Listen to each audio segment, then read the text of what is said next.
एक कटोरी के अंदर एक पात्र में गंगा जल और उसमें 7 बेलपत्र उस गंगा जल के अंदर ये जो बेलपत्र हैं 7 बेलपत्र गंगा जल के अंदर, ये 2 पत्ती उस कटोरी के अंदर नहीं जाना चाहिए, बस इसमें से 1 पत्ती उस गंगा जल के अंदर जाए। बहुत सावधानी से सुनिएगा, 1 पत्ती उस गंगा जल के अंदर चली जाए।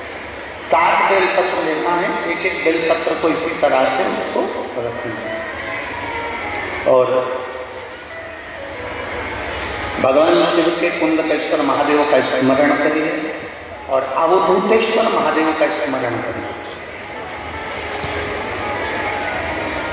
घी का एक दीप लगा लीजिए और देवादिदेव महादेव से पंचाक्षर मंत्र हो तो नमः शिवाय, षडाक्षर मंत्र याद हो तो ओम नमः शिवाय या श्री शिवाय नमः शुभ्यम का जाप कर उस जल को लेकर आ जाइए। बेलपत्री को उठाकर शंकर जी के मंदिर में चढ़ा दीजिए और वो जल लेकर आने के बाद जिसका लीवर या किडनी या डायलिसिस चल रहा है उसको थोड़ी थोड़ी मात्रा में वो जल दिन भर में कम से कम 5-6 बार में वो पानी पूरा खत्म कर देंगे जो जल आता है। धीरे धीरे डायलिसिस अगर हफ्ते में 2 बार हो रहा है तो हफ्ते में 1 बार होगा, फिर महीने में 1 बार होगा, फिर धीरे धीरे किडनी लीवर काम करना प्रारंभ कर देगा और डायलिसिस आपका बंद। एक पत्र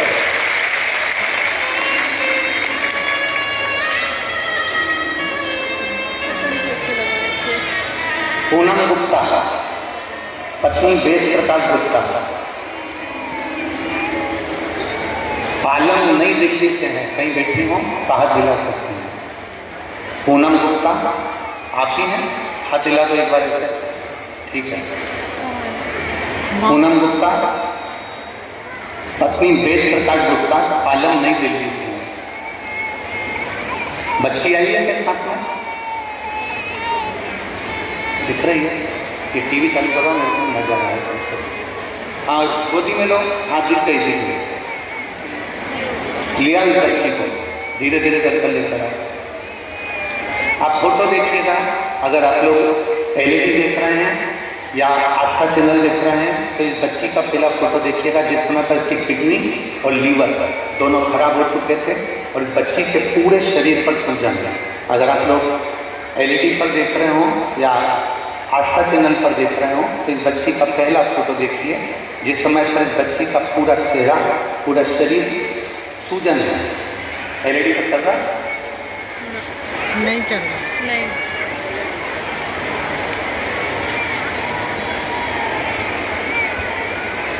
अच्छा LED का केबल टूट गया है, ठीक है। LED वाले आप लोग जो आस्था चैनल पर देख रहे हैं या मोबाइल में देख रहे होंगे तो वो लोग देख सकते हैं।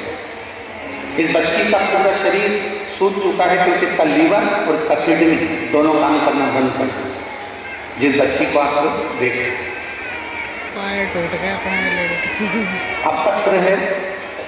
मैं पूनम गुप्ता, पत्नी वेद प्रकाश गुप्ता, पालम नई दिल्ली से आई हूँ। मेरा मोबाइल नंबर ये है।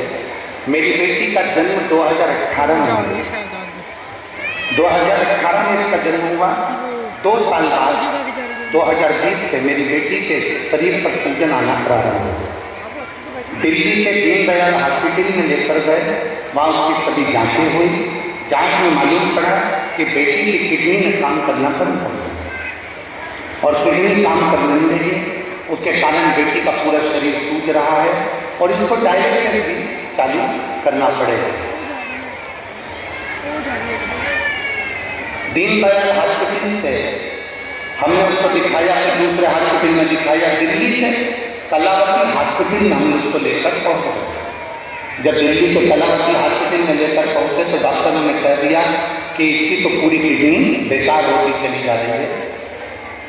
इलाज करवाते करवाते बेटी को 2020 में जब उसकी स्थिति ज़्यादा गड़बड़ हो गई, इलाज करवाते करवाते 3 साल निकल गए।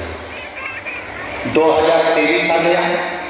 3 साल तक उसके शरीर से सूजन नहीं गई। उसकी किडनी और लीवर के लिए दवाइयाँ चलती रही, डायलिसिस का क्रम चालू रहा। अब करें तो करें क्या? तब मेरे रिश्तेदार ने मुझे कहा कि अपने घर का कोई व्यक्ति सीहोर भेज दो, वहाँ से रुद्राक्ष का मंगवा।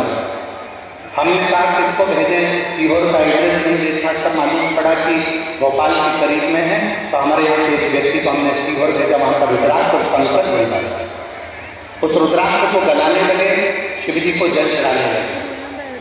बेटी को भगवान शंकर पर चढ़ा हुआ जल देना प्रारंभ करा। एक बेलपत्र का प्रयोग बेलपत्री के पेड़ के नीचे था, जो आपने बताया था, वो हमने करना प्रारंभ करा। गुरुदेव, आपको लोग भले टोटका वाला महाराज कहते हो, पर सत्य बात तो ये है, आप जो बताते हैं वो देवाधिदेव महादेव स्वयं बताता है और सफल है। गुरुदेव, आपने जो बेलपत्री का प्रयोग बताया था वो हमने करना प्रारंभ करा। बेलपत्री के पत्ते को पानी में गलाकर शंकर का ध्यान कर कुंडकेश्वर महादेव के नाम को पिलाना प्रारंभ करा। और बाबा की कृपा से आज मेरी बेटी का किडनी और लीवर दोनों काम करना प्रारंभ कर दिया। मेरे बेटी का दूसरा फोटो लगा रही हूँ, जिसमें बच्ची पूरी तरह से ठीक है। पहला फोटो देखिए, जिसमें बच्ची के चेहरे पर किडनी और लीवर के कारण पूरी सूजन है, और दूसरा फोटो देखिए जिसमें बच्ची पूर्ण तरह से स्वस्थ हो चुकी है, जिसमें बच्ची का पूरा शरीर ठीक हो चुका है। जो लोग अक्सर चैनल पर देख रहे होंगे, जो लोग टीवी पर देख रहे होंगे, टीवी पर देख रहे होंगे, अब मेरी बच्ची पूर्ण तरह से स्वस्थ है। गुरुदेव,